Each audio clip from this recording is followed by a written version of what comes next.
নবী করিম সাল্লাল্লাহু তাআলা আলাইহি সাল্লাম একদিন সাহাবীদেরকে নিয়ে সফরে যাচ্ছেন।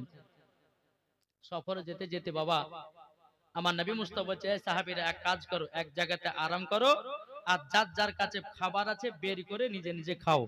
জোরে বলেন। বেরাদুল ইসলাম মুআজ্জিন সামানিক রামো, এ সুনামানিকেরও, ওগো আমার আব্বাজি মুসলমান ভাইরাও, যখন আমার নবী মুস্তাফা বলেছে, বলো গো আমার সাহাবীরাও, নিজের নিজের ব্যাগ থেকে খাবারগুলো বের করো আর খাবার খেতে শুরু করো। বেরাদুল ইসলাম মুআজ্জিন সামানিক রামো, সমস্ত সাহাবীরা বাবা ব্যাগ থাইলি থেকে বাবা রুটি বের করতেছেন। রুটি যখন বের করা, আমার নবী মুস্তাফা বলতেছে, এ সাহাবীরা তোমাদের কাছে কি তরকারি আছে বলো। সমস্ত সাহাবীরা বলতেছে, ইয়া রাসূলুল্লাহ, ইয়া হাবিবাল্লাহ, নবী গো, আমাদের কাছে কোনো তরকারি নাই, আমাদের কাছে কোনো সালুন নাই, কিন্তু আমার নবী মুস্তাফার মাথা মুবারকের উপরে বাবাজি মৌমাছি যেন গুনগুন করে আওয়াজ করতেছে। সমস্ত সাহাবীরা বলতেছেন, ইয়া রাসূলুল্লাহ, ইয়া হাবিবাল্লাহ, নবী গো, ওগো নবীজি, আপনার মাথা মুবারকের উপরে ওগো নবীজি কেন মৌমাছিতে গুনগুন গুনগুন করে আওয়াজ করতেছে।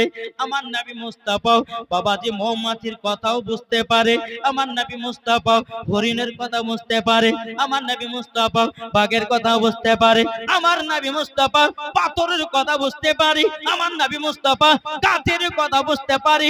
আল্লাহ পাক আল্লাহ তাআলা বলতেছে, গো আমার বান্দা বান্দিরাও, আমার নবী মুস্তাফাকে রাহমাতাল লিল আলামিন করে পাঠিয়েছে। জোরে বলুন সুবহানাল্লাহ। সমস্ত সাহাবীরা বলছেন, ইয়া রাসূলুল্লাহ, ইয়া হাবিবাল্লাহ, নবী গো, আপনার মাথা মুবারকের উপরে মৌমাছিতে কেন গুনগুন করে আওয়াজ করতেছে।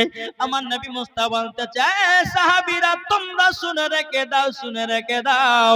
মৌমাছিটা বলতেছে, নবী গো, আপনাদের কাছে তো তরকারি নাই, আমাদের চাকে মধু আছে। জোরে বলেন না হুজুর, আমাদের চাকে তো মধু আছে। এই সাহাবীরা মৌমাছি এটাই বলতে আছে। আমার নবী মুস্তাফা সাহিবুল আওলাক নূরে মুজাসসাম নবী কামলিওয়ালা মাক্কি ও সরদার আহমদ মুক্তার নবী মুহাম্মদ রাসূলুল্লাহ সাল্লাল্লাহু তাআলা আলাইহি সাল্লাম বলতে, গো আলী, তবে এক কাজ করো, একটা বাটি নাও, একটা পিয়ালা নাও, নেবার পরে যাও মৌমাছির পেছনে পেছনে যাও, যাওয়ার পথে তুমি মৌমাছির চাক থেকে এক বাটি মধু নিয়ে এসো। জোরে বলেন সুবহানাল্লাহ। বাবাজি মুসলমান ভাইরাও, হযরতে আলী রাদিয়াল্লাহু তাআলা আনহু তিনি আপনার কিনা একটা বাটি পিয়ালা নিয়ে বাবা মৌমাছির পেছনে পেছনে আপনার যখন যেতে লেগেছেন, যাওয়ার পরে মৌমাছির চাক থেকে বাবাজি এক বাটি মধু নিয়ে এসেছে। মধু নিয়ে আসার পরে হযরতে আলী রাদিয়াল্লাহু তাআলা আনহু তিনি আপনার মধু নিয়ে বাবা চলতে লেগেছি, কিন্তু হযরত আলী রাদিয়াল্লাহু তাআলা আনহুর পেছনে পেছনে বাবা কয়েকটা মৌমাছি যেন আপনার আসতেছি। আবার আমার নবী মুস্তাফা বাবাজি আপনার মাথা মুবারকের উপরে মৌমাছিটা আপনার আবারও যেন গুনগুন গুনগুন করে আওয়াজ করতেছে। এ বেরাদুল ইসলাম মুআজ্জিন সামানিক নাম, সমস্ত সাহাবীরা বলতেছে, ইয়া রাসূলুল্লাহ, ইয়া হাবিবাল্লাহ, নবী গো, আবার দ্বিতীয়বার কেন মৌমাছি কেন গুনগুন গুনগুন করে আওয়াজ করতেছে। ওগো নবীজি একবার বলুন না। আমার নবী মুস্তাফা বলতেছেন, গায়বের সংবাদদাতা নবী আমার বলতেছে, এ সাহাবীরা মৌমাছিটা বলতে আছে, হুজুর গো, আরো যদি মধু লাগে অন্য অন্য চাকে মধু আছে, নবী গো, মধু আনতে আবারও নিয়ে যাব। জোরে বলেন না সুবহানাল্লাহ। সমস্ত সাহাবীরা বলতেছে, ইয়া রাসূলুল্লাহ, ইয়া হাবিবাল্লাহ, নবী গো, ওগো নবীজি, তাইলে আমরা রুটি গুলো খেতে লাগি। সমস্ত সাহাবীরা বাবা মধু দিয়ে বাবা রুটি আপনার খেতে লেগেছেন। খেতে খেতে সাহাবীরা বলতেছে, ইয়া রাসূলুল্লাহ, ইয়া হাবিবাল্লাহ, নবী গো, আপনার কাছে একটা জিনিস জানতে চাই। আমার নবী বলতেছে, এ সাহাবীরা কি জানতে চাও বলো বলো। বলো হুজুর গো, মৌমাছিতে মধু কিভাবে বানায়? জোরে বলেন সুবহানাল্লাহ। আমার নবী মুস্তাফা বলতেছে, বলো গো আমার সাহাবীরা, শোনো শোনো, সমস্ত মৌমাছিরা ফুল থেকে রস সংগ্রহ করে নিয়ে আসে। জোরে বলেন, সমস্ত ফুল থেকে মৌমাছিরা রসগুলোকে সংগ্রহ করে নিয়ে আসে। সাহাবীরা বলতেছে, ইয়া রাসূলুল্লাহ, ইয়া হাবিবাল্লাহ, নবী গো, কোন ফুলের রস তো তিতা হয়, কোন ফুলের রস তো আপনার কিনা মিঠা হয়, কোন ফলের আপনার রস তো আপনার খাঁটা হয়, কিন্তু নবী গো সব ফুলের রসগুলোকে একই জায়গাতে একত্রিত করে নবী গো কিভাবে এত সুন্দর মধু বানানো হয়? আমার নবী মুস্তাফা বলতেছে, গো সাহাবীরা, সমস্ত মৌমাছিরা ফুল থেকে রসগুলোকে সংগ্রহ করে নিয়েছি, একই জায়গাতে একত্রিত করে ওগো আমার সাহাবীরা আমার প্রতি দুরূদ পড়ে। দুরূদ পড়তে পড়তে অটোমেটিক মধু হয়ে যায়। জোরে বলেন সুবহানাল্লাহ। এ বাবাজি মুসলমান ভাইরা, তাইলে এখানে বোঝা গেল যেই মৌমাছিটি বাবাজি নবীর প্রতি দুরূদ পড়ে মধু তৈয়ার করে, তাইলে বলুন আমরা নবীর প্রতি দুরূদ পড়ব কি পড়ব না?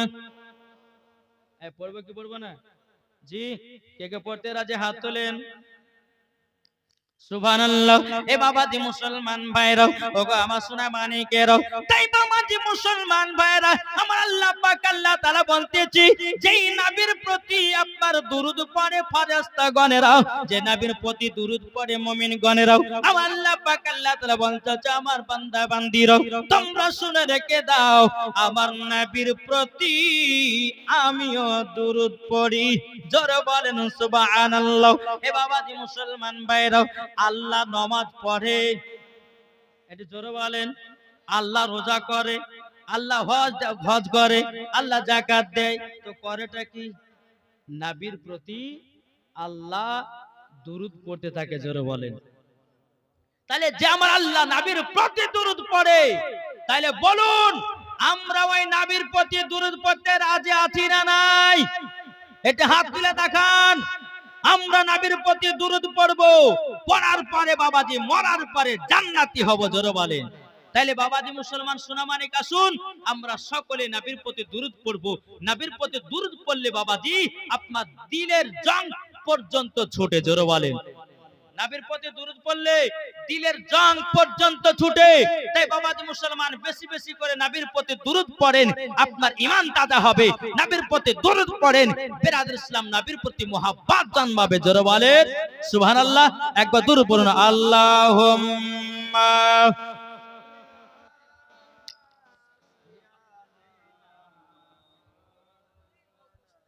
মাওলানা মুহাম্মদ আলা আলি মাওলানা মুহাম্মদ সাল্লাল্লাহু আলা মুহাম্মাদিন মুহাম্মদ হরদম জবান সে নিকলো মুহাম্মদ হরদম জবান সে নিকলো সফিয়ানা মুহাম্মদ সাল্লাল্লাহু তাআলা আলাইহি ওয়াসাল্লাম। তাহলে বাবাজি একটা নাত হোক নাকি? কি গো? আমরা সুন্নি মুসলমান, আমরা সুন্নি মুসলমান, আমরা সুন্নি মুসলমান। কে কে একটু বাবা হাত তুলুন। আমরা সুন্নি হতে চাই না সুন্নি হতে চাই? যে এখন কিছু বাবা ওয়াহাবিরা কিন্তু সুন্নি দাবি করছে, বলছে আমরাও সুন্নি। আরে সুন্নি হলো যারা যারা মাসলাকে আলা হযরতকে মানে, তারাই হলো সুন্নি। জোরে বলেন। তাহলে বাবাজি মুসলমান আমরা সুন্নি কি সুন্নি না? তাহলে একটু জোরে বলুন সুবহানাল্লাহ। আমরা সুন্নি মুসলমান, আমরা সুন্নি মুসলমান। প্রয়োজনই হলে নবীর প্রেমে, প্রয়োজনই হলে নবীর প্রেমে দিব নিজের জান। আমরা সুন্নি মুসলমান, আমরা সুন্নি মুসলমান। আবার হাত তুলে দেখেন কারা সুন্নি মুসলমান। তাইলে দেন 200 টাকা করে। হবে না? হবে না? আমরা সুন্নি মুসলমান 200 করে দিতে পারবো না মাদ্রাসা নাবের ঘর মাদ্রাসায়? জি পারবেন না ভাইরা? পারবেন না? 200 করে পারবেন না? কত টাকা বাবা যে ফ্রি ফায়ার মারছেন, কত টাকা আপনার নেটে মারছে, হ্যাঁ ওই টাকাগুলো বেকার। আর মাদ্রাসা নাবির ঘর মাদ্রাসা 200 টাকা দান করলে এই টাকাটা আমার আল্লাহর অ্যাকাউন্টে জমা হবে। কি গো 200 করে হবে না? এই যুবক ভাইরা হবে না 200 করে? জি এটা চর্চা লিখছেন না? জি তাদের লিখছেন 200 করে। ইনশাআল্লাহ নবীর ঘর মাদ্রাসায় দান করলে কমবে না, আল্লাহ বাড়িতে বরকত দিবে ইনশাআল্লাহ। এই দেখেন 200 টাকা। আল্লাহ পাক আল্লাহ তাআলা যেন দানকে কবুল করে নেয়। জোরে বলেন আল্লাহুম্মা আমিন। বিরাদর ইসলাম মুআদ্দাস সামানিক রাম আরেকজন দিয়েছে 200 টাকা। এ ভাই লাস্টে বারবার আপনাদেরকে বলতে চাই, আমার মা বোনের তো মনে হয় সবাই পালিয়ে গেছে মনে হয়। ইনশাআল্লাহ এই দেখেন আরো 200 টাকা দিয়েছে। বিরাদর ইসলাম 200 করে দিলে আপনাদের কমবে না, আল্লাহর রহমতে বরকত দিবে।